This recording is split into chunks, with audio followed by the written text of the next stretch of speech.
Saludos una vez más, mi querido amigo, amiga. Gracias por estar allí. Quiero compartir contigo un breve mensaje acerca de Dios, su gracia, su amor.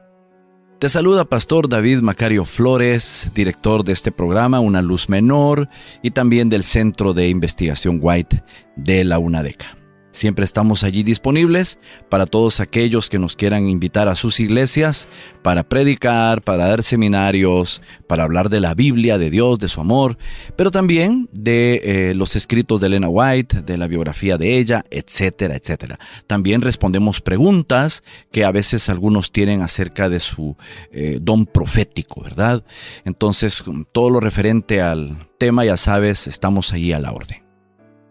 Pues, ¿qué te cuento? Estamos una vez más acá para compartir sobre una temática que queremos hacer notorio. Como adventistas queremos resaltar el tema de la gracia de Dios. Por mucho tiempo hemos estado publicando al mundo que la ley de Dios está vigente, muy bien, pero también queremos mostrar nuestro énfasis de que la gracia de Dios siempre ha sido el método vigente para la salvación de la humanidad.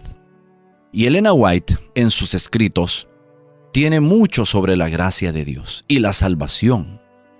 Entonces, por eso estamos compartiendo estos mensajes sobre esta serie, sobre el libro La Maravillosa Gracia de Dios. Tú lo puedes buscar en internet, en el sitio web también de EGW Writings. Ahí puedes buscar La Maravillosa Gracia de Dios, el libro, y vas a encontrar todo un devocional, todo un matinal para todo el año, lectura sobre la gracia del Señor. Y ahora estamos acá en la lectura del 3 de enero. Y el título, En el tiempo señalado por Dios, página 11. Eventualmente, como siempre ya sabes, voy a ir haciendo algunas reacciones. Cuando vino el cumplimiento del tiempo, Dios envió a su Hijo para que redimiese a los que estaban bajo la ley, a fin de que recibiésemos la adopción de hijos. Gálatas 4, 4 y 5. Me alegra ver que esta compilación de Elena White siempre parte de un texto bíblico para después pasar a lo que Elena White comenta al respecto. Siempre la Biblia va en primer lugar. Siempre la Biblia va en primer lugar.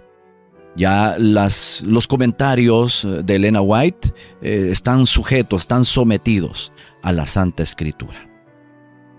Página 11. Fue determinada en el concilio celestial la hora en que Cristo había de venir. Y cuando el gran reloj del tiempo marcó aquella hora, Jesús nació en Belén. Mas venido el cumplimiento del tiempo, Dios envió a su Hijo. La providencia había dirigido los movimientos de las naciones, así como el flujo y reflujo de impulsos e influencias de origen humano, a tal punto que el mundo estaba maduro para la llegada del Libertador. El engaño del pecado había llegado a su culminación. Habían sido puestos en operación todos los medios de depravar las almas de los hombres. El Hijo de Dios, mirando al mundo, contemplaba sufrimiento y miseria. Veía con compasión cómo los hombres habían llegado a ser víctimas de la crueldad satánica. Miraba con piedad a aquellos a quienes estaba corrompiendo, matando y perdiendo.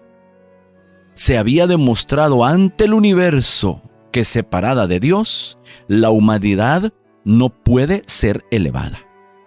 Un nuevo elemento de vida y poder tiene que ser impartido por aquel que hizo el mundo.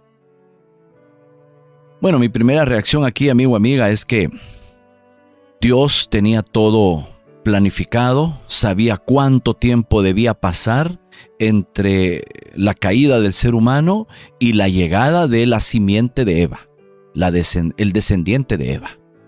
Entonces aquí tú tienes que, bueno, ya la historia ha mostrado que pasaron aproximadamente 4,000 años Y cuando Dios vio que ya era prudente, ya era el momento adecuado, entonces, ya tú sabes, el Espíritu Santo hizo la obra sobrenatural, milagrosa, de que María pudiera concebir, siendo virgen, al Hijo de Dios. Y ya nosotros conocemos la historia, Jesús nació en Belén, pero me encanta también lo que dice acá, que el Señor Jesucristo veía con compasión al mundo, veía con piedad. El Señor Jesucristo fue movido por gracia, por misericordia, así como cuando contemplaba al pueblo de Israel sometido bajo el yugo egipcio. Sí, el yugo egipcio hacía una miseria el estilo de vida de los pobres israelitas allá en aquel lugar.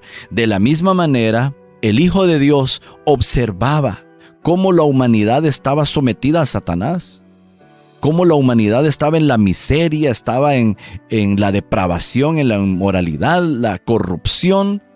Y el Hijo de Dios, movido por esa misericordia, esa gracia, dijo: voy a ir a salvar, voy a cumplir con mi misión de salvar a la humanidad. Continúo. Con intenso interés, los mundos que no habían caído habían mirado para ver a Jehová levantarse y barrer a los habitantes de la tierra. Pero, en vez de destruir al mundo, Dios envió a su Hijo para salvarlo.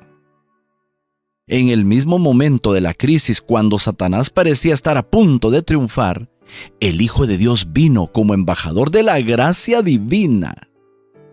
En toda época y en todo momento, el amor de Dios se había manifestado a favor de la especie caída. A pesar de la perversidad de los hombres, hubo siempre indicios de misericordia. Y llegada la plenitud del tiempo, la divinidad se glorificó, derramando sobre el mundo tal efusión de gracia sanadora que no se interrumpiría hasta que se cumpliese el plan de salvación. Nadie excepto Cristo puede amoldar de nuevo el carácter que ha sido arruinado por el pecado.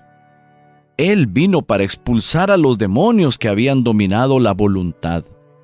Vino para levantarnos del polvo, para rehacer, según el modelo divino, el carácter que había sido manchado.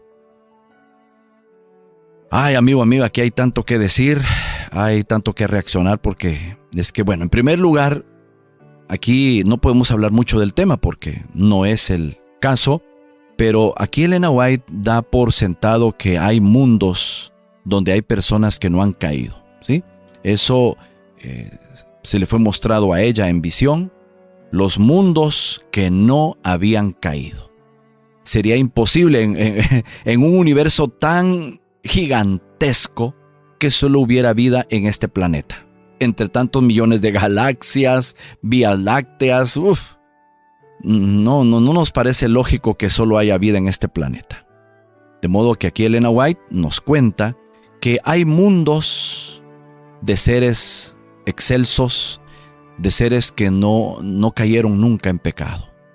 Bueno, y más adelante tal vez podremos tocar ese tema ya con la Santa Escritura o con más escritos de Elena White, pero lo que a nosotros nos concierne es ver que pues ellos, aquí Elena White nos cuenta, que ellos pensaban que tal vez con la llegada de Cristo iba a haber otra reacción, otra actitud, de repente destrucción de este mundo, pero no.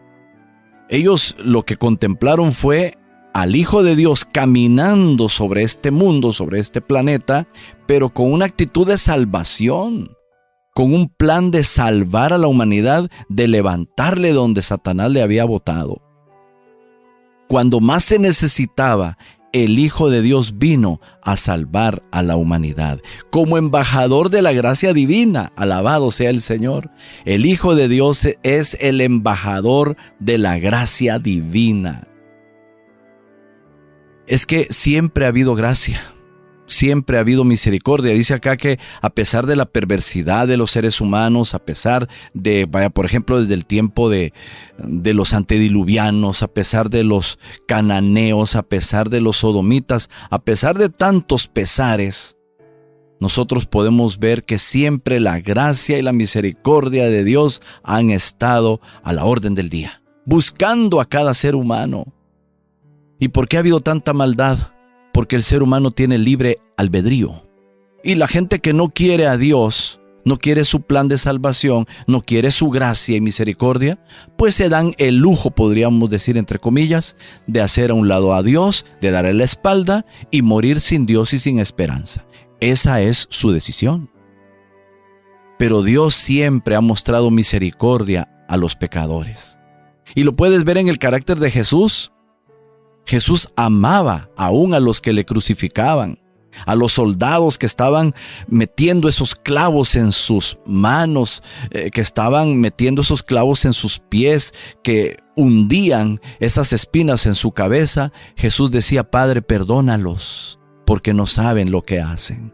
¿Te das cuenta? Eso es gracia, eso es misericordia. En el Antiguo Testamento también hubo gracia y misericordia. Cuando Adán y Eva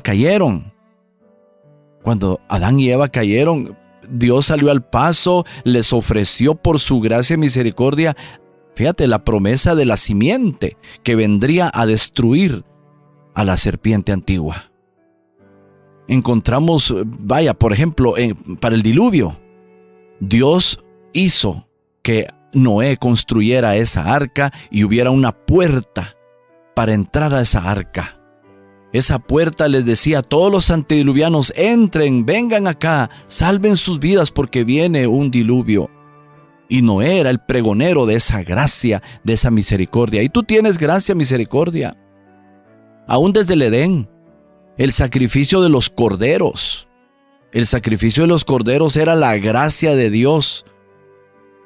Moría un animalito para que no tuvieran que morir Adán y Eva. Moría un cordero, desde ahí vienen los sacrificios de corderos.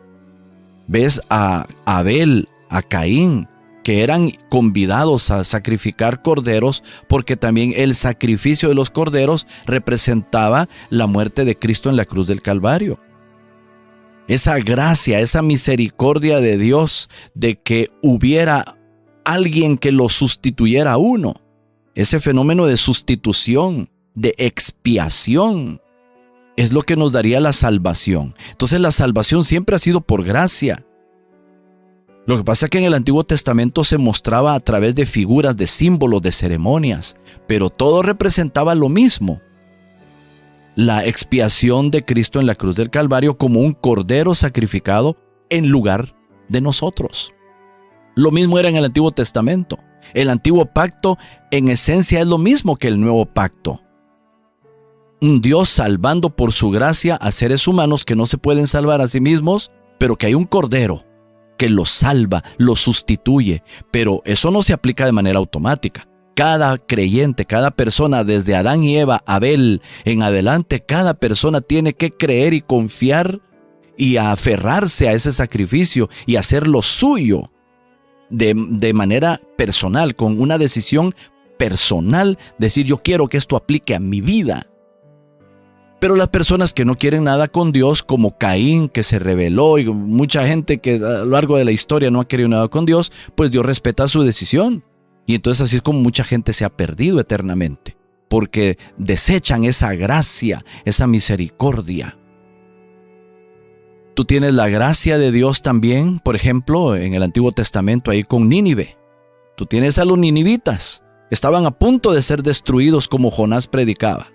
Pero la gracia de Dios se manifestó y a través de la predicación de Jonás ya tú ves que la gente reaccionó favorablemente. Y gracias a esa reacción, porque Dios en su gracia espera también reacción del ser humano. Dios no se la va a imponer. Entonces el ser humano que se aferra a la gracia de Dios, que acepta lo que Dios propone, entonces logra salvarse. Amigo, amiga, la gracia de Dios siempre ha estado allí. Hoy está también para ti, para que la compartas también con los que no la conocen. Bueno, agradezco tu atención. En el próximo programa vamos a proseguir con esta temática porque hay mucho que decir sobre la bendita gracia de Dios. Que el Señor quede contigo.